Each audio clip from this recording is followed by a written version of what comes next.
मंडी के ऐतिहासिक सेरी मंच पर भारत तिब्बत मैत्री संगठन के द्वारा तिब्बती धर्मगुरु महामहिम दलाई लामा के जीवन पर आधारित 2 दिवसीय प्रदर्शनी का आयोजन किया गया, जिसमें दलाई लामा के जीवन के सफर छायाचित्रों के माध्यम से बखूबी प्रदर्शित किए गए।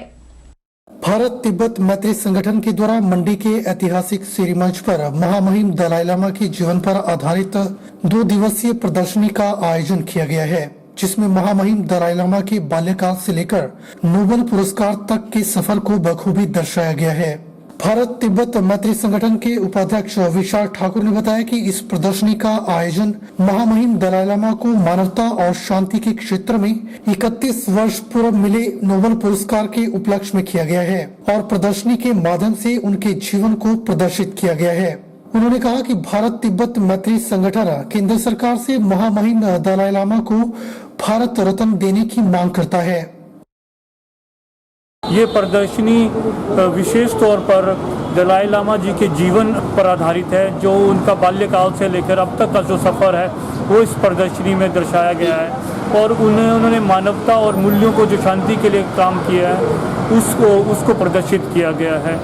इसमें आज जो 31 वर्ष पूर्व जो दलाई लामा जी को शांति के लिए नोबेल पुरस्कार दिया गया था, हर साल की तरह इस बार भी हमने इस प्रदर्शनी का आयोजन किया और वो 31 वर्ष जो है जो शांति के पुरस्कार के नोबेल पुरस्कार के लिए दिया गया था, उसी उपलक्ष्य पर यह आयोजन किया गया है। इसी के साथ साथ हम अपनी संगठन भारत तिब्बत मैत्री संगठन की तरफ से भी भारत सरकार से अनुरोध करते हैं कि दलाई लामा जी को भारत रत्न देने की कृपा करें। जो इनकी ग्रेजुएट के विषय में हमने आज और कल 2 दिन के लिए एग्जीबिशन रखा हुआ है। इसके मतलब इनका जो मेन 4 कमिटमेंट है लाइफ का, पहले तो है basic promotion of basic human value, दूसरा है प्रिजर्वेशन ऑफ रिलीजियस हार्मोनी, तीसरा है जो preservation of Tibetan culture and language, और चौथा है revival of Nalanda Indian tradition.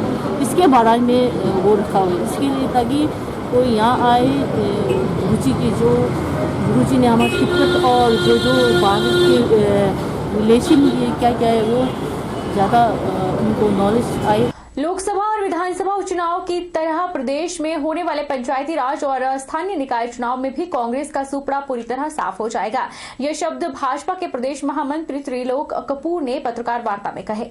उन्होंने कहा कि जिस तरह पिछले 3 वर्षों के अंतराल के साथ साथ कोरोना के इस कहर के बावजूद प्रदेश के समुचित विकास में गति देने का काम हुआ है, इससे प्रदेश की जनता के अंदर जयराम ठाकुर एक मजबूत नेता के रूप में उभर कर सामने आए हैं। डबल इंजन ही ट्रिपल इंजन का आशीर्वाद प्राप्त है। श्री जयराम ठाकुर जी के नेतृत्व में सरकार, श्री नरेंद्र मोदी जी के नेतृत्व में सरकार, और तीसरे जो ट्रिपल इंजन है श्रीमान जगत प्रकाश नड्डा जी, इस विश्व की दुनिया की सबसे पार्टी के भारतीय जनता पार्टी के राष्ट्रीय अध्यक्ष हैं। उनका भी हिमाचल प्रदेश को बराबर आशीर्वाद प्राप्त हो रहा है और ये सौभाग्य है हिमाचल प्रदेश का कि इस ताकत के आधार पर हिमाचल प्रदेश का ये जो ठाकुर जयराम का कार्यकाल है ये कांग्रेस के लिए एक इतिहास बन जाएगा। कांग्रेस मुक्त जो है हिमाचल प्रदेश बन जाएगा।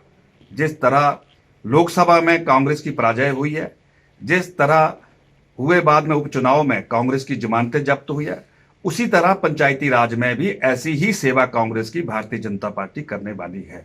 किसानों के नाम पर जो बंद का आह्वान किया था, उसके नाम पर घुमारवीं कांग्रेस ने मात्र 4 दर्जन लोगों के साथ चक्का जाम किया है। उसमें नारे कांग्रेस के लगे हैं और किसानों के नाम पर राजनीति कांग्रेस कर रही है। ये बात पत्रकार वार्ता के दौरान घुमारवीं भाजपा मंडलाध्यक्ष ने कही। उन्होंने कहा कि धरना प्रदर्शन में घुमारवीं के किसानों ने भाग नहीं लिया और पूर्व सीपीएस ने किसानों के हितों की बात न करके अपने हित के लिए इस धरना प्रदर्शन को अंजाम दिया। घुमारवीं भाजपा मंडलाध्यक्ष ने कहा कि धरना प्रदर्शन में कांग्रेस और खुद के नारे लगवाकर झूठी वाहवाही लूटने की कोशिश की गई है। कांग्रेस किसानों की कितनी हितैषी है यह सब जानते हैं। खाद्य आपूर्ति मंत्री राजेंद्र गर्ग के प्रयासों से 3 साल में एक ही दिन में 193 करोड़ रुपए की लागत से शिलान्यास और उद्घाटन करके कांग्रेस और राजेश धर्माणी आश्चर्यचकित हुए हैं, क्योंकि धर्माणी सीपीएस रहते हुए जब भी उनके पास जनता किसी काम को लेकर जाती थी तो एक ही बात कहते थे कि मुख्यमंत्री के साथ उनकी नहीं बनती है और अपना पूरा समय मंत्री पद ढूंढने में ही लगा दिया। सुरेश ठाकुर ने कहा कि धर्माणी संकीर्ण सोच के साथ तुष्टीकरण की राजनीति करते हैं, तभी तो घुमारवीं विधानसभा क्षेत्र के लोगों ने हराकर उन्हें बिठा दिया है। धर्माणी को सकारात्मक सोच के ठोस विपक्ष की भूमिका निभानी चाहिए। चौमुखी विकास देखकर बौखलाए कांग्रेसी।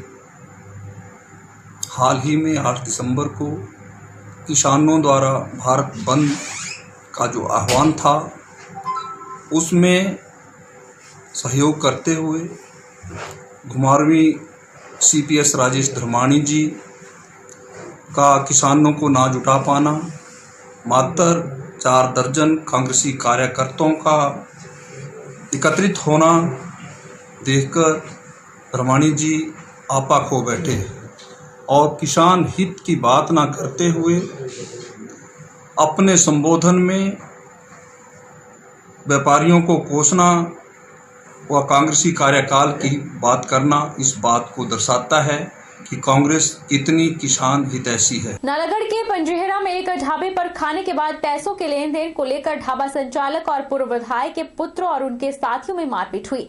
इस मारपीट में ढाबा संचालक का भाई बुरी तरह से जख्मी हुआ है, जिसे नालागढ़ अस्पताल में भर्ती किया गया है। पुलिस ने क्रॉस मामला दर्ज कर छानबीन शुरू कर दी है। घटना बुधवार देर सायं की है। पूर्व विधायक का बेटा और भतीजा अपने 4-5 अन्य साथियों के साथ पंजहेरा स्थित शेरे पंजाब ढाबे पर खाना खाने के लिए रुके। खाना खाने के बाद जब पैसे देने की बारी आई तो इन लोगों ने ढाबा संचालक और उसके बेटे के साथ मारपीट करनी शुरू कर दी, जिसके बाद संचालक ने अपने भाई शेरा को फोन करके लड़ाई के बारे में सूचित किया। जैसे ही शेरा ढाबे को जा रहा था तो पूर्व विधायक के बेटे और उसके भाइयों ने उसके साथ भी मारपीट कर दी, जिससे वह लहूलुहान हो गया। शेरा ने पुलिस को बताया कि अपने भाई के फोन के बाद जब वह घर से निकला तो इन दोनों भाइयों ने अपने साथियों के साथ उसके घर पर ही तेजधार हथियारों से हमला कर दिया, उसे जाति सूचक शब्द भी कहे। इन लोगों ने उसे जख्मी करने के बाद हवा में फायर भी किया। दूसरी ओर जसवीर सिंह ने पुलिस में दर्ज रिपोर्ट में कहा कि अमरजीत और शेरा ने उसके और उसके साथियों के साथ मारपीट की, जिससे उन्हें चोटें आई हैं। डीएसपी विवेक ने क्रॉस मामला दर्ज होने की पुष्टि की है। आज शाम की बात है कि मेरा भाई अमरजीत सिंह होटल चलाता है, शेर पंजाब होटल पे बैठा था तो केएल के दोनों लड़के आए, एक अंकित और 4-5 लड़के इनके साथ, और इन्होंने खाना खाया और 2-3 लड़के वहाँ खाना खाकर पहले से दारू पी के गए आज से। फिर खाने के बाद जब भैया ने बिल मांगा तो भैया लड़का वहाँ प्रेजेंट था। वो तो कहा कि बिल कौन से दूं, नाले गाड़ी निकाली उन्होंने। जब भी बोला गाड़ी क्यों निकाल रहे हो, बोलते नहीं है आप क्या कर लेंगे, हमारी सत्ता हमारी सरकार आप क्या कर लेंगे। ऐसा कि जो एक्स MLA है उसका भतीजा मेरे होटल पे आया, कहता मेरे लड़कों को खाना खिला देना। उसका नाम अंकु है। चलो मैंने उनको खाना खिलाना शुरू कर दिया, उन्होंने खाना खा लिया। खाना खाने के बाद बिल की बारी आई तो सारे गाली गलौज करने लगे, बहुत आप आउट ऑफ कास्ट हम राजपूत। फिर KL जो MLA है उसके दोनों भतीजे गाड़ी भर के लाए, 25-30 आदमी, 5-6 गाड़ी थी सर। उन्होंने पूरे नौकरों के साथ और पूरे होटल में तोड़फोड़ शुरू कर दी सर। कम से कम 1 घंटा उन्होंने ड्रामा कर दिया। कल शाम का ये मामला है, तो अमरजीत सिंह है, उनका ढाबा है शेरे पंजाब। तो अमरजीत सिंह की जो है शिकायत पे ये मामला दर्ज हुआ है कि जो कंटेंट ये है कि ढाबे के ऊपर ना खाना खाने के बाद पैसे के लेन देन पे शायद ये झगड़ा स्टार्ट हुआ और उसके बाद जो कंप्लेनेंट उनका आरोप है कि जाति सूचक शब्दों का प्रयोग हुआ, तो उसके बेस पे मामला दिया गया है। जो दूसरे हैं जिनका नाम है जसवीर चौधरी, उनके अकॉर्डिंग उनके साथ मारपीट हुई है, तो उनकी कंप्लेंट पे भी क्लोज कीजिए। भले ही केंद्र सरकार और प्रदेश सरकार की ओर से चलाई जा रही गरीब कल्याण योजनाएं गरीबों तक पहुंचाने का दावा सरकार और उनके नुमाइंदे बड़ी बेबाकी से करते हैं, लेकिन बात जब ग्राउंड रिपोर्ट की आती है तो वे गरीब कल्याण योजनाएं गरीबों से कोसों दूर होती हैं। ऐसा ही एक मामला विधानसभा इंदौरा के अंतर्गत आती पंचायत गगवाल के गांव गगवाल वार्ड नंबर 4 में देखने को मिला, जहां मेघराज का परिवार वर्षों से जर्जर मकान में रह रहा है। पीड़ित परिवार का कहना है कि दिहाड़ी मजदूरी कर जीवन निर्वाह कर रहे हैं। पिछले 10 सालों से परिवार सरकार की आवास योजनाओं की सहूलियत लेने के लिए दर-दर भटक रहा है, लेकिन गरीबों की सुनने वाला कोई नहीं है। मकान की सहूलियत देना तो दूर की बात है, अब तो पंचायत प्रधान ने बीपीएल सूची से भी नाम काट दिया है। पंचायत की नजर में वे ज्यादा अमीर हो गए हैं। मेघराज ने और उसके छोटे भाई अजय और उसकी पत्नी अंजू देवी का कहना है कि बड़े बड़े लोगों जिनके घर में चिप्स, पत्थर और मार्बल लगे हैं, उनके आवास योजनाओं के तहत घर बन रहे हैं और बड़ी बड़ी कोठियों के मालिकों को पंचायत प्रतिनिधियों द्वारा सरकार से मकान रिपेयर के लिए सहायता राशि प्रदान करवाई जा रही है, लेकिन हम जैसे गरीबों की कौन सुनता है।